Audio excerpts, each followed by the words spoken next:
Good morning, afternoon and evening everyone. So this month has been another productive month with several tech demo upgrades which have vastly improved the performance, and we've also added humans and much more, but let's just get straight into it. Not much this month on dragons as most stuff has been finished, but Sadek was working on the Valad and has finished the 3D model and rigged it, meaning she's finished adding the bones to help the model move basically. This has been sent off to our animator who has previously animated the Skaith and the Black Death. They're currently working on it, so we may or may not show something in this video about it, but there will be stuff on Monday. Dragons in the tech demo / vertical slice have had some polish, such as the dragon skin customization system, which now has more options and should be working better. Hatchet has been focusing on dragons and has been heavily working on fixing things. So, he has managed to re-add the abilities to all dragons such as Volgans, Flame Ball and Fire Breath. We have also taken a look at the dragons and have decided to resize them. Now, a bit of information: currently dragons are spawned at 0.1 and get to adulthood at 1.0, which is the largest they can currently get to. These are the size changes for the Kirin, Icy and Volgan. The Kirin is now 1.3, the Icy is 1.2, and the Volgan is 1.3. These, this was always the plan, and it really affects what the dragons feel like and look like in a positive way. A new insect AI has been added, which has been called the scavenger bug, made by Peb. This is a rather large creature coming up to a man's waist. By its name, it's a scavenger looking for dead creatures or smaller creatures to kill. It will then use its back pincers to drag the body to a dark corner to consume it in peace. Sadek has also decided, without any reason or being asked to, has decided to make a fully working horse with some self-improved marketplace animations. Just for some context on how well this has turned out. Here at the top we have a marketplace model, which does look good, but then below is our custom model, which in my opinion does look far better. We have also got a work in progress saddle, which, as many people in the community have pointed out, the skull of that Volgan would have to be a baby skull. So, use it if you want to. But depending on how well human stuff goes, we may eventually add this to the tech demo / vertical slice to be used for humans to traverse the quite large map and to help protect humans from the dragons that will be flying around. She has also made 13 skins so far and will carry on doing so with period accurate horse colours, coats, skins, etc. Noah, our map creator, has been really hard at work with tons of fixes and additions. Starting off, we have the addition of the pine forests, new rocks, new foliage, and quite a bit more, but the main work has come in fixes which have increased FPS to a point of doubling it for some people. This has been helped out by the coders and Ek herself, and so let me read this very long list from Noah.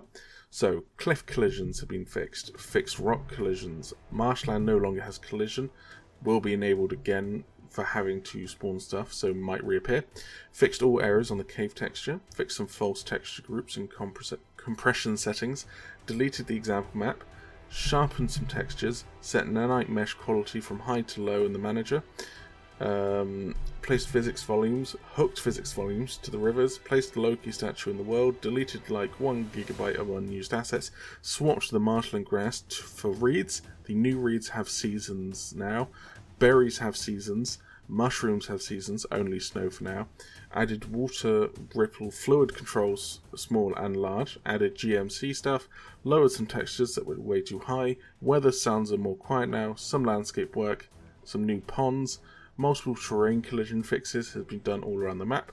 There has been a lot of texture fixes for the existing world meshes. Underwater fixes has been added all around the map, but most notably to the large river that runs through the mountain terrain. So when characters went underwater there were moments when there was a lot of underwater effects going on.